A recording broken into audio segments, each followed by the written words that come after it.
Assalamualaikum warahmatullahi wabarakatuh. Saya Sabrina Mayan Rusahia dengan NIM 1860225222148 dari kelas PGMI 3C. Di sini saya akan membahas tentang inovasi pengembangan kurikulum.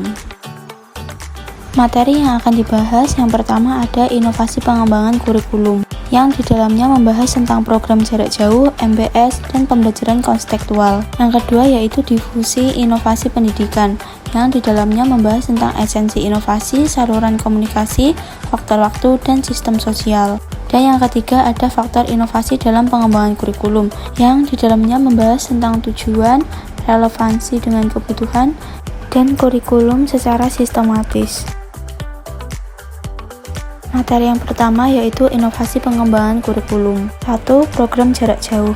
Pembelajaran jarak jauh atau PJJ adalah proses belajar mengajar di mana pengajar dan peserta didik berada dalam lokasi atau tempat yang berbeda. Pembelajaran jarak jauh mengembangkan dan mendorong terjadinya inovasi berbagai proses pembelajaran dengan berbagai sumber belajar. Tujuan pembelajaran jarak jauh adalah untuk memberikan kesempatan pendidikan kepada warga masyarakat yang tidak dapat mengikuti pembelajaran konvensional secara tatap muka.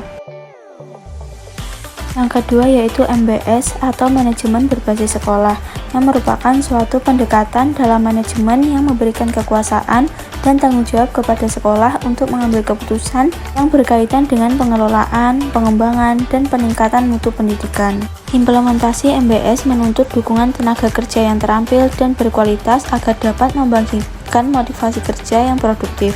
Sekolah dituntut untuk memiliki kemandirian dan kreativitas dalam mengelola pendidikan dan pembelajaran.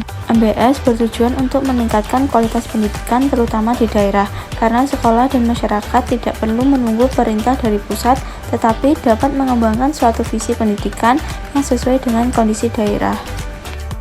Yang ketiga yaitu pembelajaran kontekstual. Pembelajaran kontekstual juga dapat diartikan sebagai konsep belajar yang dapat membantu pendidik dan peserta didik dalam memahami lebih dalam materi yang diajarkan dan mengaitkannya dalam kegiatan sehari-hari, sehingga peserta didik mampu menerapkan hasil belajarnya dengan baik. Pembelajaran kontekstual melibatkan 7 komponen utama pembelajaran, yaitu konstruktivisme, bertanya, menemukan, masyarakat belajar, pemodelan, refleksi, dan penilaian sebenarnya. Materi yang kedua yaitu difusi inovasi pendidikan. Yang pertama ada esensi inovasi.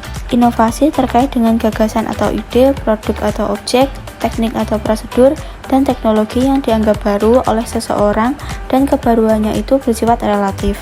Jika suatu ide, produk, teknik, atau prosedur dianggap baru oleh seseorang, maka hal tersebut adalah inovasi bagi individu tersebut. Yang kedua yaitu saluran komunikasi. Dalam hal ini, saluran komunikasi dapat berupa media interpersonal dan media massa. Media interpersonal adalah saluran yang melibatkan pertemuan tatap muka, sedangkan saluran media massa adalah alat penyampaian pesan yang memungkinkan sumber mencapai suatu audiens dalam jumlah besar. Ketiga yaitu faktor waktu. Dalam pengembangan kurikulum, waktu menjadi faktor penting karena perubahan dalam pendidikan harus dilakukan bahkan mempertahankan inovasi pendidikan yang tidak populer sesuai akan kebutuhan zaman.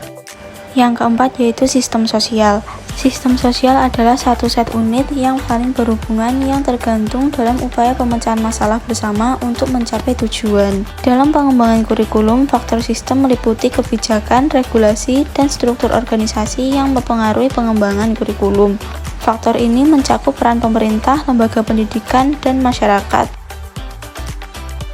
Materi yang terakhir yaitu faktor inovasi dalam pengembangan kurikulum. 1. Memiliki tujuan yang jelas. Tujuan jelas pengembangan kurikulum adalah untuk meningkatkan kualitas pendidikan dengan mengatur dan mengintegrasikan berbagai komponen pembelajaran, seperti tujuan pembelajaran, materi, metode, penilaian, dan sumber daya pendukung lainnya. Yang kedua, relevan dengan kebutuhan. Prinsip relevansi mempunyai kedekatan hubungan sesuai dengan apa yang terjadi. Apabila dikaitkan dengan pendidikan, berarti perlunya menyesuaikan antara program pendidikan dengan tuntutan masyarakat. Yang ketiga yaitu dilakukan secara sistematis.